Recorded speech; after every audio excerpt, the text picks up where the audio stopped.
ತಂದೆಯಾದ ದೇವರು ಪ್ರೀತಿ ಮಾಡಿ ತನ್ನ ಒಬ್ಬನೇ ಒಬ್ಬ ಮಗನನ್ನು ಈ ಲೋಕಕ್ಕೆ ಅದನ್ನು ಕಳಿಸಿಕೊಟ್ಟ.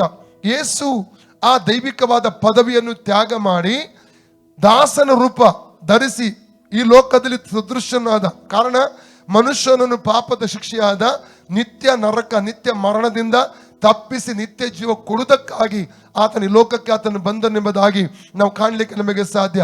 ಯೇಸು ರಕ್ತದಲ್ಲಿ ಜೀವ ಇದೆ ಎಂಬುದಾಗಿ ವಾಕ್ಯ ಹೇಳ್ತದೆ. ನಾವು ಒಂದೆರಡು ವಾಕ್ಯ ಬೇಕಾದ್ರೆ ಓದಬಹುದು. ಯಾಜಕ ಕಾಂಡ 17ನೇ ಅಧ್ಯಾಯ 11ನೇ ವಾಕ್ಯ, ಬುಕ್ ಆಫ್ ಲೆವಿಟಿಕ 17:11 ಮತ್ತು 14 ವಾಕ್ಯ ಓದಿ. 11 ಮತ್ತು 14 ವಾಕ್ಯ ಯಾಜಕಾಂಡ.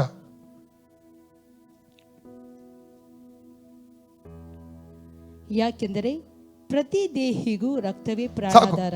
ಪ್ರತಿ ದೇಹಿಗೂ ರಕ್ತವೇ 14ನೇ ವಾಕ್ಯ ಕೊಡುವುದು ಅದರಲ್ಲಿ. ಯಾಕೆಂದರೆ ಪ್ರತಿ ದೇಹಿಗೂ ರಕ್ತವೇ ಪ್ರಾಣಾಧಾರ. ಪ್ರತಿ ದೇಹಿಗೂ ರಕ್ತವೇ, ರಕ್ತದಲ್ಲಿ ಜೀವ ಇದೆ. ಒಬ್ಬ ವ್ಯಕ್ತಿಯ ಹೆಚ್ಚು ಶರೀರದ ರಕ್ತ ಹೋದ್ರೆ ಅವನು ಬದುಕಲಿಕ್ಕೆ ಆಗಲ್ಲ. ಆದ್ರೆ ಹಿಬ್ರಿಯ 9:27 ಹಿಬ್ರು ಚಾಪ್ಟರ್ 9:22 ಹೇಳ್ತದೆ, ರಕ್ತಧಾರೆ ಇಲ್ಲದೆ ಪಾಪ ಪರಿಹಾರ